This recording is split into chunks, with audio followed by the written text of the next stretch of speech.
میں نے ایک واقعہ سنا، حضرت ڈاکٹر حفیظ اللہ صاحب رحمۃ اللہ علیہ، جو حضرت کئی بزرگوں کے خلیفہ تھے اور بڑا فیض تھا ان کا، سکھر میں قیام تھا، ان کی زبانی وہ اس کے راوی ہیں، اور اس لیے بتا رہا ہوں ان کا نام کہ روایت جو ہے وہ بڑی ثقہ روایت ہے۔ انہوں نے یہ واقعہ بیان کیا حضرت مفتی محمد حسن صاحب رحمۃ اللہ علیہ کے حوالے سے۔ حضرت مولانا مفتی محمد حسن صاحب رحمۃ اللہ علیہ جامعہ اشرفیہ لاہور کے جو بانی، پہلے ان کا جامعہ اشرفیہ امرتسر میں ہوتا تھا اور اب لاہور میں جامعہ اشرفیہ، اس کے بانی ہیں۔ حضرت حکیم الامت مولانا اشرف علی صاحب تھانوی رحمۃ اللہ علیہ کے اجل خلفاء میں سے ہیں۔ ایسے خلیفہ تھے کہ بس سراپا اپنے شیخ کے اندر فنا تھے، جنہوں نے بھی ان کو دیکھ لے آدمی تو دیکھ کر اللہ یاد آتا تھا۔ الحمدللہ ہمیں بچپن میں ان کی زیارت کی اور ان کی مجلسوں میں حاضری کی، اللہ تعالیٰ نے سعادت عطا فرمائی۔ تو بہت ہی مختصر لفظوں میں بات کیا کرتے تھے، لیکن ایک بات جو بھی کر رہے ہوتے تھے ایسا لگتا ہے کہ دل سے نکل رہی ہے اور دل پر اثر کر رہی ہے۔ تو وہ حضرت حکیم الامت مولانا تھانوی رحمۃ اللہ علیہ کے خلیفہ تھے، وہ اپنا واقعہ بیان کرتے ہیں۔ وہ واقعہ انہوں نے ڈاکٹر حفیظ اللہ صاحب کو سنایا اور یہ فرمایا کہ میں جب حضرت حکیم الامت مولانا تھانوی رحمۃ اللہ علیہ کی مجلس میں جاتا تھا تو یوں محسوس ہوتا تھا جیسے آدمیوں کی، انسانوں کی محفل میں ایک بیل آ کے بیٹھ گیا۔ یعنی یہ محسوس ہوتا ہے سب جو ہیں جتنے بیٹھے ہیں یہ سب تو ہیں انسان اور میں بیل ہوں۔ جس طرح بیل جو ہے غیر مہذب، ناشائستہ، بس جانور ہے، اسی طرح اپنا محسوس تھا کہ سارے ان ہدایت یافتہ لوگوں میں ایک بیل کی طرح وہاں پر بیٹھا ہوا ہوں، یہ محسوس ہوتا تھا مجھے۔ اور یہ کوئی بناوٹ کی بات نہیں تھی، یہ تو محسوس ہی ہوتا تھا۔ جب کافی دن اس کیفیت کو گزر گئے تو میں نے سوچا کہ دوسرے حضرات بھی آتے ہیں مجلس میں، حضرت حکیم الامت کی مجلس میں دوسرے حضرات بھی آتے ہیں، ان سے پوچھوں بھائی پتہ نہیں یہ میری کیا کیفیت ہے، صحیح ہے، غلط ہے، اچھی ہے، بری ہے۔ تو وہاں پر حضرت مولانا خیر محمد صاحب رحمۃ اللہ علیہ جو خیر المدارس کے بانی ہیں، حضرت حکیم الامت کے دوسرے بڑے اجل خلفاء میں سے ہیں، وہ بھی ساتھ ٹھہرے ہوئے تھے۔ وہاں پر خانقاہ میں، تھانہ بھون کی خانقاہ میں چھوٹے چھوٹے حجرے بنے ہوئے تھے، اس میں حضرت کے متوسلین آ کر ٹھہرتے تھے، کچھ دن قیام کرتے تھے۔ تو برابر کے کئی حجرے میں حضرت مولانا خیر محمد صاحب رحمۃ اللہ علیہ، ان سے جا کر حضرت مفتی محمد حسن صاحب رحمۃ اللہ علیہ نے فرمایا کہ بھائی میں عجیب کیفیت میں ہوں، اس لیے میں سوچ رہا ہوں کہ آپ سے ذکر کروں، پتہ نہیں کیا کیفیت کیا ہے۔ میں جب بھی جاتا ہوں حضرت کی مجلس میں تو بالکل بلا مبالغہ ایسا محسوس ہوتا ہے کہ سب تو انسان بیٹھے ہیں اور میں بیل ہوں، یعنی ان میں سب سے کمتر میں ہوں، عیوب کا پلندہ ہوں میں ان کے موجودگی میں۔ تو میں جب حضرت مولانا خیر محمد صاحب سے یہ بات ذکر کی تو حضرت مولانا خیر محمد صاحب رحمۃ اللہ علیہ نے فرمایا کہ ارے بھائی یہ تو آپ نے میرے دل کی بات کہہ دی، میرا بھی یہی حال ہے کہ میں جب حضرت کی مجلس میں جاتا ہوں تو سارے لوگ جو ہیں مجھے ایسا لگتا ہے کہ انسان ہے اور میں بیل ہوں، یعنی سب پاکیزہ لوگ ہیں، مقدس لوگ ہیں، اللہ تعالیٰ کے محبوب ہیں، اور میں بالکل ان سب سے یعنی ہر چیز سے خالی ہوں بالکل۔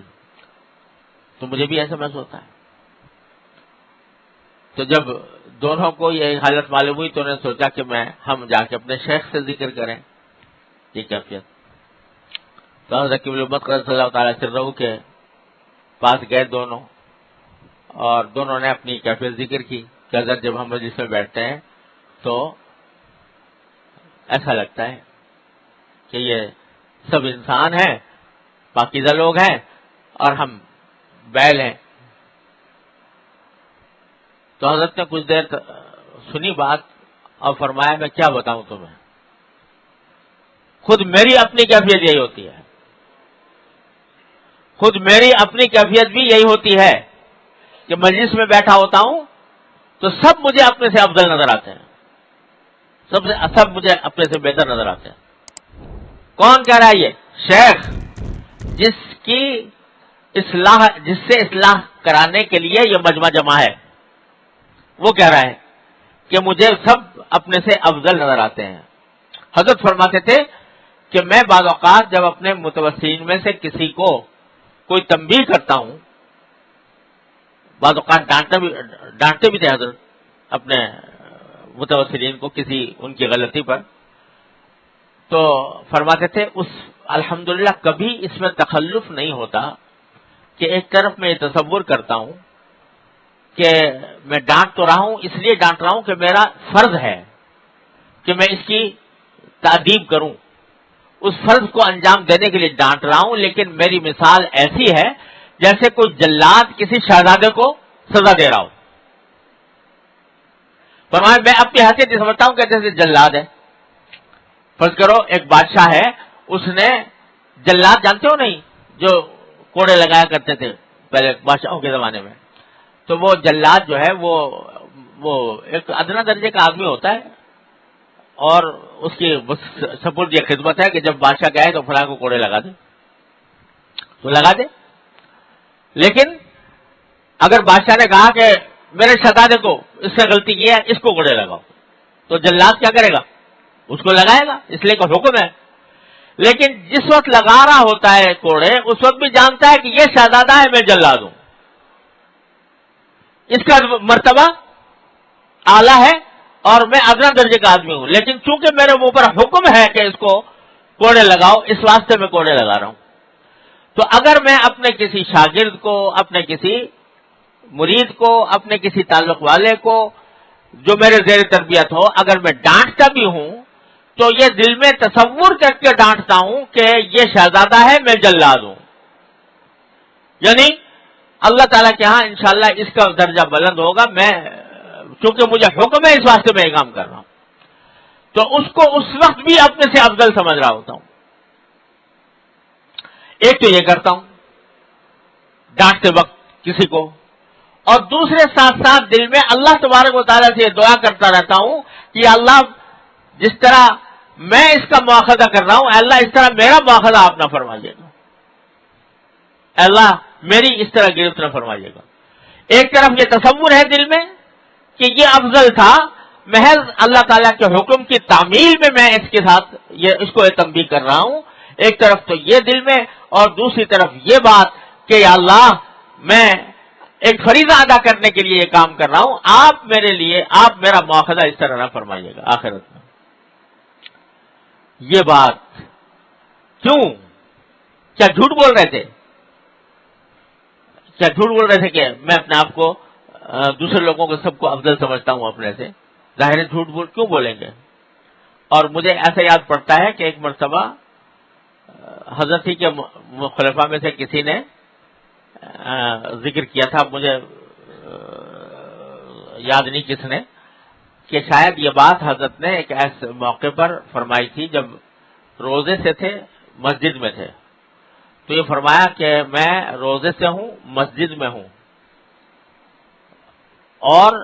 اس لیے الحمدللہ کسی غلط بیانی کا کوئی شائبہ نہیں ہے، میں اس حالت میں جبکہ روزے سے ہوں، مسجد میں ہوں، یہ کہہ رہا ہوں کہ میں ان سب کو اپنے سے افضل سمجھتا ہوں۔ کیوں؟ جھوٹ تو نہیں بول رہے، لہذا سمجھتے تھے۔ کیوں سمجھتے تھے؟ اس واسطے کہ یہ اپنا جائزہ لینے کی عادت پڑ گئی تھی، اور اپنی چھوٹی سی چھوٹی بھی اگر کوئی بات ایسی نظر آتی کہ جو یعنی کچھ اعلی مقام سے نیچے کی بات تھی، تو اس کے اوپر وہ اپنے آپ کو شرمسار اور اپنے آپ کو قصوروار سمجھتے تھے۔